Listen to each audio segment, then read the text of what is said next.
C'est étonnant, non? Que tonne la colère du peuple français par la voix du procureur général de la République des proches françaises, dans son implacable réquisitoire.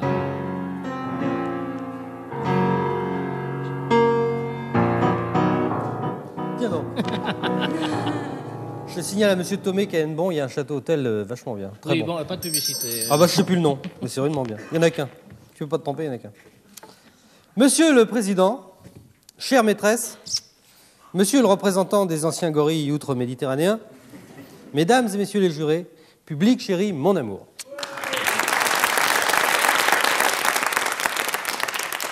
Comme la tradition l'exige dans notre tribunal, le prévenu, une fois de plus, est accusé de n'importe quoi.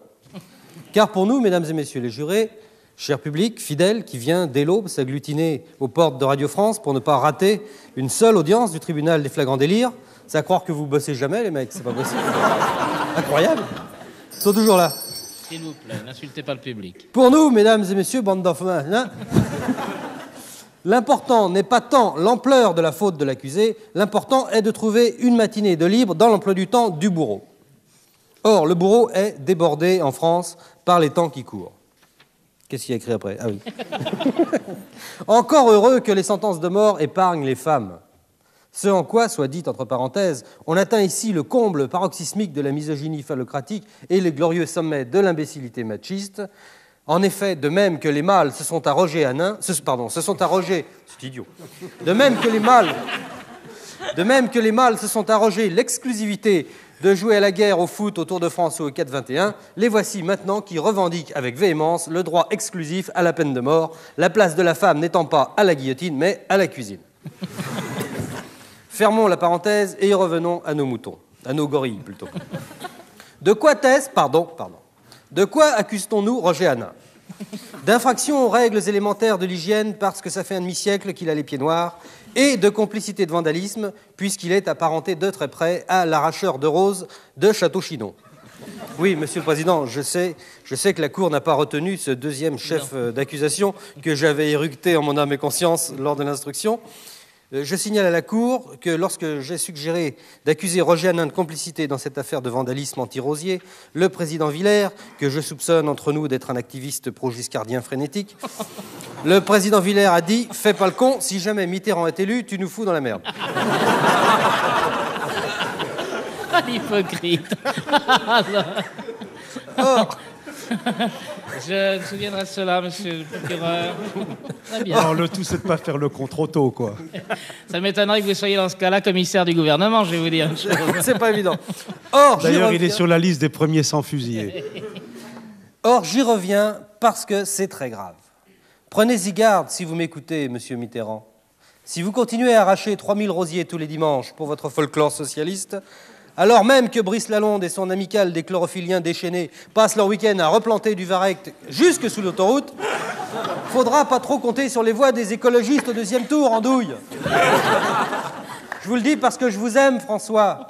Vous permettez que je vous appelle François?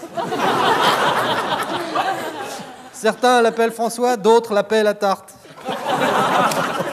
C'est comme pour Agatha Christie. Certains l'appellent Agatha, d'autres l'appellent Agato.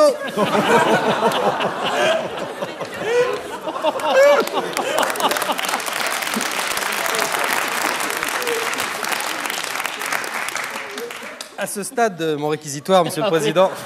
Vous allez vous y retrouver au stade, vous allez voir un séjour avec vos amis. À ce stade de mon réquisitoire, Monsieur le Président, Mesdames et Messieurs les jurés, Monsieur Hanin, l'émotion qui m'étreint n'a d'égal que les mois qui m'égarent. Autant vous l'avouer, c'est un très vieux rêve que je viens de réaliser en disant « Certains l'appellent Agatha, d'autres l'appellent Agato ». Ça fait 30 ans que je n'osais pas. Voulez-vous en savoir plus? Oui, bon, puisque vous insistez, voilà. Alors que je préparais douloureusement le baccalauréat dans un lycée parisien, dont je tairai le nom pour ne pas faire de publicité au lycée Carnot, j'avais un professeur d'anglais complètement coincé, puritain et visiblement mal baisé. Tu m'entends, Marianne? Oui, maman. La malbaise, c'est mixte. Je le signale en passant aux nanas immobilistes. En amour, s'il y en a un qui rame pendant que l'autre fait la planche, on risque pas d'arriver ensemble au paradis.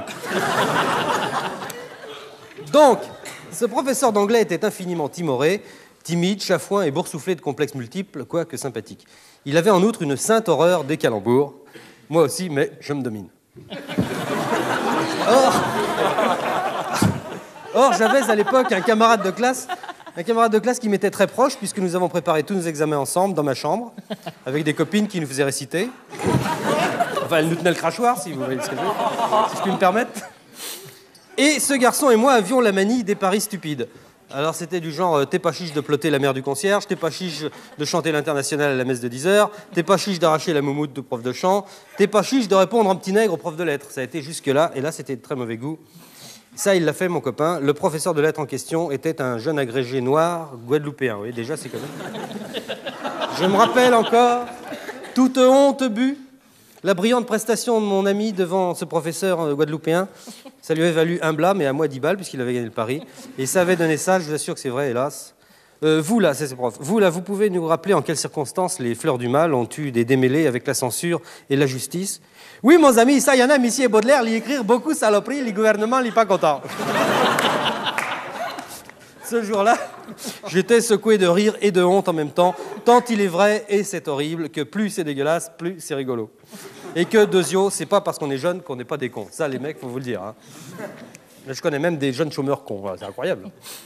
De paris débile en paris stupide, il était normal, sachant à quel point notre professeur d'anglais était allergique aux calembours douteux, que nous parions un jour, je parle de notre prof, hein, celui d'avant, que nous parions un jour d'en lâcher un, calembour, particulièrement gratiné, dans sa classe. Et comme à l'époque, nous étudions les aventures d'Hercule Poirot dans sa version originale anglaise, avec interrogation écrite et commentaires libres à la clé, nous avions parié que je proférerais un jour en classe cette véritable insulte au bon goût franco-britannique que constitue le hideux jeu de mots complètement déshonorant dont je parlais plus haut et que je n'ose même plus répéter.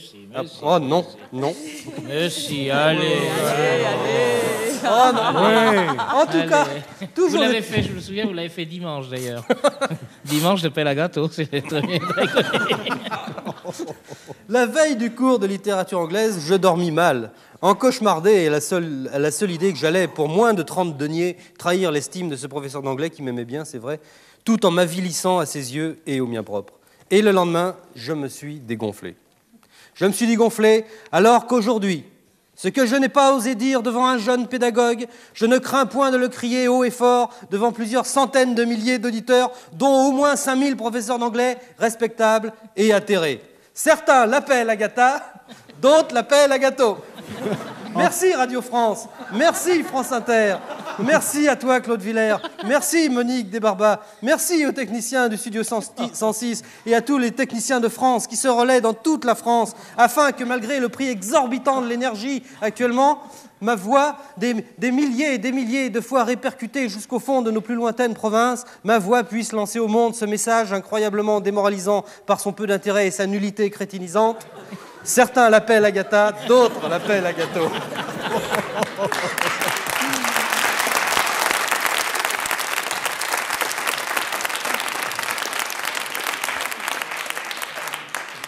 Avant de terminer, je dirais que je n'ai qu'un regret, c'est qu'il me manque à l'évidence une qualité fondamentale. Roger Hanin l'appelle pudeur, d'autres l'appellent décence. Ah ah, l'appelle décence.